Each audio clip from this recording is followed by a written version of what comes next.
বিয়েবাড়ি মানেই খাওয়া দাওয়ার আনন্দ। এইরকমই আরেকটি বিয়েবাড়ির ভিডিও নিয়ে আমি হাজির। প্রথমেই মেনুতে ছিল ডিমের চপ, স্যালাড এবং সস। তারপরই দেওয়া হয় রাধাবল্লভী আর চানা মশলা। রাধাবল্লভী খেতে আমি ভীষণই ভালোবাসি, কিন্তু এই রাধাবল্লভীটা দেখতে অত ভালো ছিল না, কিন্তু খেতে মোটামুটি ঠিকই ছিল, একটু খাস্তা হয়েছিল এই আর কি। যাই হোক, আমি রাধাবল্লভীটা দিয়ে চানা মশলাটা খেলাম। দ্বিতীয়বার আবার একটি রাধাবল্লভী নিলাম, কিন্তু এটিও একই রকমই দেখতে ছিল। এরপরেই দেওয়া হয় আলু বিরিয়ানি ও চিকেন কষা। বিরিয়ানি খেতে আমি ভীষণই ভালোবাসি, আর ভাগ্যক্রমে আমার পাতে চিকেন কষা লেগ পিসটা পড়ে, তো আমি লেগ পিসটা থেকে একটু চিকেন ভেঙে খেলাম। দারুণ টেস্টি হয়েছিল।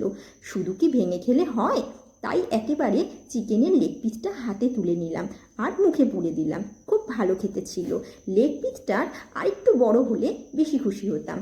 তারপরে আসে চাটনি ও পাঁপড়। আমি চাটনিটা দিয়ে পাঁপড় ভরিয়ে খেলাম। পাঁপড়টা বেশ মুচমুচে ছিল। শেষে দেওয়া হয় আইসক্রিম ও জোয়ানের প্যাকেট। ভিডিওটা যদি আমার ভালো লেগে থাকে আমার চ্যানেলটা সাবস্ক্রাইব করে নেবেন। বা